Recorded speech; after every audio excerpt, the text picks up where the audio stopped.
Hi viewers, welcome to Aadhan మరొకోణం. నేను మీ ప్రసాద్.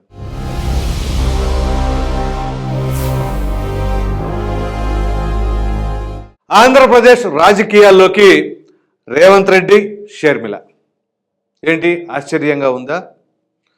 సరే, ఇప్పుడు నేను చెప్పబోయే గనక ఈ విశ్లేషణ మీరు విన్నట్లయితే అది ఎంతవరకు ఏ విధంగా సాధ్యపడుతుంది అనేది మీరు ఖచ్చితంగా కామెంట్ సెక్షన్లో తెలియచేయవచ్చు. ఇక విషయంలోకి వచ్చేసరికి తెలంగాణ ముఖ్యమంత్రి రేవంత్ రెడ్డి గారు, అదేవిధంగా తెలంగాణలో కాంగ్రెస్ పార్టీకి మద్దతు తెలిపిన వైఎస్ షర్మిల గారు, వీరిద్దరూ ఆంధ్రప్రదేశ్ రాజకీయాల్లోకి ఎందుకు అడుగు పెట్టబోతున్నారు? ఈ అనుమానం మీకు రావచ్చు, లేదా కొంతమందికి డౌట్ ఉండొచ్చు. ఇక్కడ విషయం ఏంటి అంటే, ఏదైతే కర్ణాటకలో మరి అనూహ్య విజయం సాధించిందో కాంగ్రెస్ పార్టీ, దాని తర్వాత మరి ఆ విజయం పరంపరను కొనసాగించాలి అని భావించి ముఖ్యంగా కర్ణాటక డిప్యూటీ సీఎం అయినటువంటి డీకే శివకుమార్ గారు తెలంగాణలో కాంగ్రెస్ పార్టీ విజయం సాధించడానికి ఎంత పాత్ర పోషించాడు అనేది మనందరికీ తెలిసింది. సో ఒక విధంగా భారతంలో కృష్ణుడు పాత్ర పోషించినట్లుగా ఆయన పోషించారు. సో ఇప్పుడు మరి తెలంగాణ కాకుండా ఆంధ్రప్రదేశ్లో కూడా కాంగ్రెస్ పార్టీ అంటే తెలంగాణలాగా అంత స్థాయిలో కాకపోయినా ఎంతో కొంత గతంలో కంటే మెరుగుపరుచుకోవాలి అని కాంగ్రెస్ పార్టీ భావిస్తూ ఉండవచ్చు. అంటే ఇది పక్కా ప్రణాళిక ప్రకారం 2024 కాకపోయినా 29లో అయినా సరే ఇంకో స్థాయికి, అంటే ఉదాహరణకి 2019లో చూస్తే కాంగ్రెస్ పార్టీకి ఘోర వైఫల్యం ఆంధ్రప్రదేశ్లో. సో దానికి గల కారణం మనకు తెలియదేం కాదు. 2014లో ఆంధ్రప్రదేశ్ రాష్ట్ర విభజన, ఆ విభజన చేసిన తీరు, అప్పటి నుంచి కాంగ్రెస్ పైన ప్రజలకి తీవ్రమైన వ్యతిరేకత ఉన్నది. సో ఈ కాంగ్రెస్ పార్టీలో నాయకులు కూడా లేరు, ఎంతో కొంత క్యాడర్ ఉంటుంది, కానీ ఆ క్యాడర్ కూడా మరి ఆ సమయానికి ఇక అటో ఇటో ఎవరో ఒకరు సపోర్ట్ చేసుకుంటారు, ఎందుకంటే కాంగ్రెస్ పార్టీకి సపోర్ట్ చేసినా ఉపయోగం లేదు అనే ఉద్దేశంతో. సో ఇప్పుడు ఏదైతే తెలంగాణలో కర్ణాటకలో ఈ 2 విజయాలు వచ్చిన తర్వాత దక్షిణాది రాష్ట్రంలో కాంగ్రెస్కి ఎంతో కొంత పట్టున్నమాట వాస్తవమే. అంటే బీజేపీతో పోలిస్తే చాలా బాగా పట్టున్నట్టు. అయితే ఇప్పుడు ఏం చేయాలి? ఇక ఆంధ్రప్రదేశ్లో కూడా ఏదో ఒక రకంగా గ్రాఫ్ను పెంచుకోవాలి అనే ప్రయత్నం. సో దీనిలో భాగంగా ఇప్పుడు రేవంత్ రెడ్డి గారిని ఎంటర్ చేశారు అనుకుందాం. ఏం చేయబోతారు? రేవంత్ రెడ్డి గారిని ఎంటర్ చేస్తారా చేయరా అనే అనుమానం ఎక్కడ మీరు పడవసరం లేదు. ఎందుకంటే రేవంత్ రెడ్డి గారు ఒక డైనమిక్ లీడర్. తెలంగాణలో కాంగ్రెస్ పార్టీలో ఇటువంటి ఇమేజ్ ఉన్న నాయకుడు, ఇటువంటి మాస్ ఫాలోయింగ్ ఉన్న నాయకుడు ఇంకెవరూ లేరు. సో ఆ స్థాయి నుంచి వాళ్ళు ముఖ్యమంత్రిగా ఎదిగారు. ఆయన వాక్చాతుర్యం కావచ్చు, ఆయన విధానాలు కావచ్చు, ప్రస్తుతం ఆయన పరిపాలిస్తున్న తీరు కావచ్చు. సో ఈ నేపథ్యంలో కాంగ్రెస్ పార్టీని కొంచెం బూస్టప్ చేయడం కోసం ఆంధ్రప్రదేశ్లో ఆయన అడుగు పెట్టవచ్చు. కాకపోతే రేవంత్ రెడ్డి గారికి ఒక చిన్న చిక్కు ఉంది. ఆ చిక్కు ఏంటి అంటే, తన రాజకీయ ప్రస్థానంలో చంద్రబాబు నాయుడు గారు అంటే రేవంత్ రెడ్డి గారికి ఒక గురువు గారు. సో ఆయన అడుగుజాడల్లో నడిచిన వ్యక్తి. సో ఇప్పుడు ఆంధ్రప్రదేశ్లో అడుగు పెట్టినప్పుడు ఖచ్చితంగా అధికార వైఎస్ఆర్ పార్టీనే కాకుండా ప్రతిపక్ష పార్టీలను కూడా విమర్శించవలసిన పరిస్థితి అయితే ఆవశ్యకత ఉంటుంది. ఈ నేపథ్యంలో మరి తెలుగుదేశం పార్టీని కావచ్చు, చంద్రబాబు నాయుడు గారిని కావచ్చు టార్గెట్ చేసి మాట్లాడతారా? ఒకవేళ మాట్లాడాలి ఇప్పుడు ఇక్కడ, ఎందుకంటే ఎంతైనా ఆయన తెలుగుదేశం పార్టీ అంటే మనసులో ఆ భావన, యొక్క కృతజ్ఞత అన్నీ ఉంటాయి, కానీ అది తన వ్యక్తిగతంగా భావించవలసి ఉంటుంది. ఇక్కడ పార్టీ అధిష్టానం, కాంగ్రెస్ పార్టీ అధిష్టానం ఏమి ఆదేశాలు ఇస్తే ఆ ప్రకారంగా నడవలసి ఉంటుంది. సో ఈ నేపథ్యంలో ఇప్పుడు ఆయన పరిస్థితి ఏ విధంగా ఉంటుంది అంటే, మింగలేక కక్కలేక అన్నట్లుగా ఉంటుంది. సో ఇప్పుడు ఆయన చంద్రబాబు నాయుడు గారిని విమర్శిస్తారా, విమర్శించలేరా? ఒకవేళ లేదు, ఎట్టి పరిస్థితుల్లో నువ్వు విమర్శించాలి అని అనుకుంటే ఇదంతా కష్టం, నేను ఇప్పుడు ముఖ్యమంత్రిగా ఉన్నాను కాబట్టి నేను సమయం కేటాయించలేను అని చెప్పేసి ఒకవేళ అధిష్టానానికి ఆయన ఏమైనా చెప్పగలిగితే అప్పుడు అధిష్టానం ఏమి నిర్ణయం తీసుకోవచ్చు? బహుశా ఇదంతా ఊహాగానాలే. కనీసం ఎన్నికలకి ఇక దగ్గర పడుతున్న తరుణంలో ఒక 2 రోజులన్నా సరే పర్యటించండి, సుడిగాలి పర్యటన అంటారు చూసారా, ఆ విధంగా ఒకసారి పర్యటించండి, ఇవ్వండి, స్పీచ్లు ఇవ్వండి, మాట్లాడండి, ప్రజలను చైతన్యవంతం చేయండి, కాంగ్రెస్ పార్టీని బలోపేతం చేయండి, కాంగ్రెస్ పార్టీ గతంలో చేసిన ప్రజలకు ఉపయోగకరమైన కార్యక్రమాలు ఇవన్నీ కూడా చెప్పాలి అని చెప్పేసి అని అంటే, ఆ 2 రోజుల పర్యటనకు వెళితే అప్పుడు ఏమైనా సరే ఇక అధికార పార్టీని టార్గెట్ చేయడానికే సమయం కేటాయించవలసి వస్తుంది. కాబట్టి ఆ ప్రకారంగా ఏమైనా సరే ప్రతిపక్ష పార్టీలని గిల్లనట్టు, తిట్టనట్టు కనుక భావించి ఇక టార్గెట్ జగన్మోహన్ రెడ్డి గారు అన్నట్లుగా కనుక చేస్తే ఏ విధంగా ఉంటుంది? ఆ విధంగా చేయడానికి అయితే స్కోప్ ఉంటుంది అని మనం భావించవలసి ఉంటుంది. లేదు అలా కాకుండా ఫుల్ ఫ్లెడ్జ్డ్గా రాజకీయంలో శాశ్వత మిత్రులు శత్రువులు ఉండరంటారు కదా, ఆ టైపులో ఇక ఆయన కూడా అగ్రెసివ్గా వెళతారు అంటే అది ససేమిరా జరగని పని. ఎందుకంటే సాధారణంగా ఎవరిని అడిగినా కానీ రేవంత్ రెడ్డి గారు అనగానే తెలంగాణలో ఉన్న ప్రజలు ఎలా చూస్తారంటే ఒక విధంగా చంద్రబాబు నాయుడు గారి శిష్యుడు కాబట్టి అనే విధానంలోనే ఉంటున్నారు. సో ఆంధ్రప్రదేశ్లో కూడా ఒక ఆ భావన ఉంటుంది. సో ఇప్పుడు ఈ విషయంలో రేవంత్ రెడ్డి గారు ఏ విధంగా వ్యవహరిస్తారు, తన చాకచక్యాన్ని ఎలా ప్రదర్శించగలుగుతారు అనేది కూడా మనం చూడవలసి ఉన్నది. దాని తర్వాత పరిణామాలు ఏ విధంగా మారబోతాయి అనేది కూడా మనం చర్చించుకుందాం. ఇక షర్మిల గారు అవుట్ రైట్గా అన్కండిషనల్గా కాంగ్రెస్ పార్టీకి మద్దతు తెలిపారు తెలంగాణలో. దానివల్ల కాంగ్రెస్ పార్టీకి ఒరిగింది ఏమైనా ఉందా అంటే పెద్దగా ఏం లేదు చెప్పుకోవడానికి.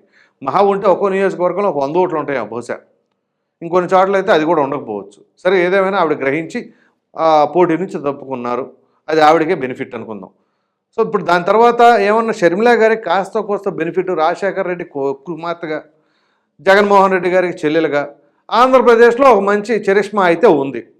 ఎందుకంటే ఆవిడ పాదయాత్ర చేసినప్పుడు జగన్మోహన్ రెడ్డి గారు జైల్లో ఉన్న సమయంలో ఆవిడ పాదయాత్ర చేసిన సమయంలో ప్రజల నుంచి అపూర్వ స్పందన లభించింది.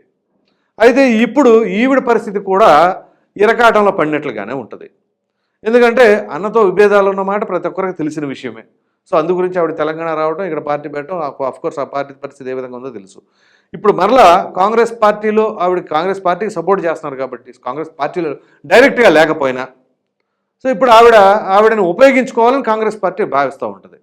సో ఇప్పుడు కాంగ్రెస్ పార్టీలో ప్రచారకర్తగా ఈవిడ అల్లితే ఆంధ్రప్రదేశ్కి ఆవిడ ఎవరిని విమర్శించాల్సి వస్తుంది? సార్ చంద్రబాబు నాయుడు గారిని అంటారా, బ్రహ్మాండంగా విమర్శిస్తుంది, దాంట్లో డౌటే లేదు. ఆల్రెడీ ఉమ్మడి శత్రువు కాబట్టి, ఎందుకంటే గతంలో ఆల్రెడీ శత్రువుగా ఉన్నారు, ఆ సమయంలో విమర్శించారు.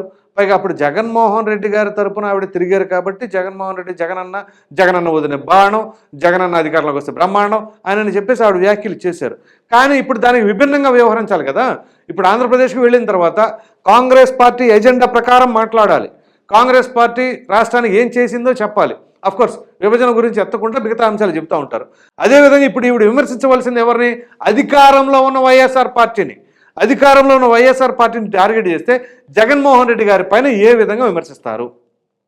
పోనీ పరిపాలనా తీరు నచ్చలేదు, ఈ విధంగా ఉంది, ప్రజలకు ఇంత అన్యాయం జరుగుతుంది అని కనుక ఆవిడ విమర్శిస్తే మరి ఇదే షర్మిల గారు మరి గతంలో జగన్మోహన్ రెడ్డి గారు ఓటేయండి అని చెప్పేసి కాలుకు బలపం కట్టుకొని తిరిగారు కదా.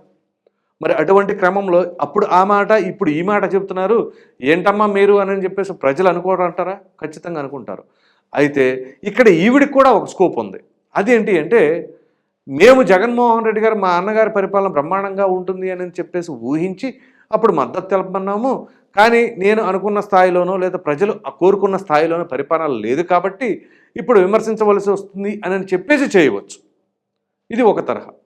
సో ఇప్పుడు వీరిద్దరూ ఇటు రేవంత్ రెడ్డి గారు కావచ్చు, ఇటు షర్మిల గారు కావచ్చు, వీరిద్దరూ వజ్రాయుధంగా వాడవలసినది లేదా వాడుకోవాల్సినది ఏదైనా ఉంది అంటే ఆంధ్రప్రదేశ్కి స్పెషల్ స్టేటస్. ఈ స్పెషల్ స్టేటస్కి సంబంధించి మరి కాంగ్రెస్ పార్టీ అప్పుడు రాష్ట్ర విభజన చేసే సమయంలో దాన్ని చట్టబద్ధం చేయలేదని, దాని తర్వాత బీజేపీ ఏమో మేము అధికారంలోకి వస్తే 10 కాదు 15 సంవత్సరాలు అది ఇది అని చెప్పేసి అన్నారు. ఆ తర్వాత పిల్లి మొగ్గలేశారు. సో ఇప్పుడు అంటే 2019లో కూడా ఇదే విధంగా రాహుల్ గాంధీ గారు చెప్పారు, కేంద్రంలో మేము అధికారంలోకి వస్తే ఆంధ్రప్రదేశ్కి స్పెషల్ స్టేటస్ ఇస్తాము, ఇదే మా ఫస్ట్ పాయింట్ మేనిఫెస్టోలో అని చెప్పేసి కూడా అన్నారు. సో ఇప్పుడు అదే కంటిన్యూషన్ చేస్తారు, మేము ఈ విధంగా చేస్తాము అని చెప్పేసి. సో దీన్ని బ్రహ్మాస్త్రంగా వాడవచ్చు ఇటు రేవంత్ రెడ్డి గారు కావచ్చు, అటు షర్మిల గారు. అఫ్కోర్స్ ప్రజలు ఎంతవరకు నమ్ముతారు అనేది. అయితే ఇప్పుడు వీరిద్దరూ వచ్చినంత మాత్రాన ఇమ్మీడియట్గా గ్రాఫ్లన్నీ మారిపోయి అతలకుతలం అయిపోతాయి అంటే ససేమిరా జరగవు. కానీ గతంలో కంటే కూడా కాంగ్రెస్ పార్టీ ఎంతో కొంత పుంజుకోవటానికైతే వీళ్ళు దోహదపడాలి అనేది కాంగ్రెస్ పార్టీ కూడా ఆశిస్తూ ఉంటుంది. సో ఇప్పుడు అట్లీస్ట్ 1-2 సీట్లైనా రాయలసీమ ప్రాంతంలో ఏదైనా సరే మాట్లాడగలిగితే వాళ్ళు చైతన్యపరచగలిగితే ఏమన్నా అవకాశాలు ఉంటాయనే భావన కూడా ఉంది. అయితే ఏ పార్టీ క్యాడర్ ఇటు మారటానికి అవకాశం ఉంటుంది అంటే నో డౌట్ 100% వైసీపీ నుంచే వస్తారు. అయితే వైసీపీలో ఓటర్లు ఎందుకు మారాలి? ఇది ఒక కీలకమైన అంశం.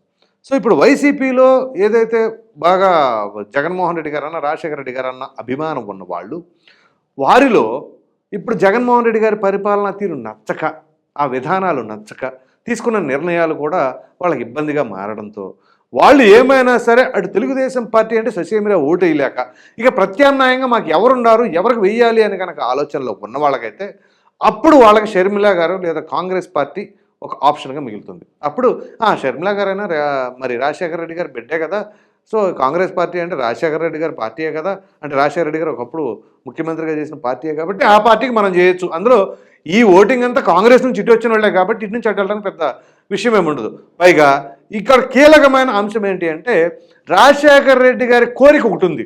ఎప్పటికైనా కానీ రాహుల్ గాంధీ గారిని ప్రధానమంత్రిగా చేయాలి అన్నది ఆయన కోరిక.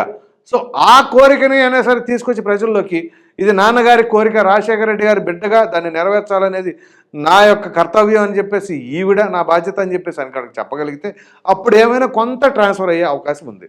సో మొత్తం మీద ఇక్కడ ఆ ఓటింగ్ అయితే మాత్రం వైసీపీ నుంచి చీలిపోతుంది. దానివలన ఎవరికి బెనిఫిట్ అంటే మరలా ఇక్కడ ఒకవేళ ప్రభుత్వ వ్యతిరేక ఓటు చీలిపోతే ఆ చీల్చిన ఓటు కనుక కాంగ్రెస్ పార్టీ కొట్టుకెళ్తే వైసీపీకి పెద్దగా డ్యామేజ్ ఉండదు, అంటే గ్రాఫ్ తగ్గుద్ది, కానీ అంటే టీడీపీకి బెనిఫిట్ అవ్వట్లేదు కదా. సో ఒకవేళ ఎక్కువ మొత్తంలో చీలిపోతే మాత్రం అది వైఎస్ఆర్ కాంగ్రెస్ పార్టీకి నష్టం జరుగుతుంది, తెలుగుదేశం పార్టీకి బెనిఫిట్ అవుతుంది. ఊరిని తక్కువలో కనుక స్ప్లిట్ అయితే మాత్రం పెద్దగా ఎవరికి అటు ఇటుగా అయ్యేంత అయితే మాత్రం ఉండదు. ఒకవేళ ఊహించిన దానికంటే ఎక్కువగా కనుక రివర్స్ అయితే దానికి ఎవరైనా చెప్పలేం. సో మొత్తం మీద ఇప్పుడు రేవంత్ రెడ్డి గారికి షర్మిల గారికి అయితే ఓ విధంగా ఆంధ్రప్రదేశ్లో ఎన్నికలను అగ్ని పరీక్షగా మారబోతుంది. మరి చూద్దాం వాళ్ళు ఏ విధంగా దాంట్లో యాక్టివ్గా పార్టిసిపేట్ చేస్తారనేది. ఈ వీడియో కనుక మీకు నచ్చినట్లయితే లైక్ చేయండి, షేర్ చేయండి. అదేవిధంగా ఆంధ్రప్రదేశ్ రాజకీయాల్లోకి రేవంత్ రెడ్డి గారు షర్మిల అన్న దానిపైన మీ విలువైన అభిప్రాయాన్ని కామెంట్ రూపంలో ఖచ్చితంగా తెలియచేయండి. మరిన్ని వీడియోస్ కోసం మన ఆదాయం ఛానల్ సబ్స్క్రైబ్ చేయడం మాత్రం మర్చిపోకండి. Thank you.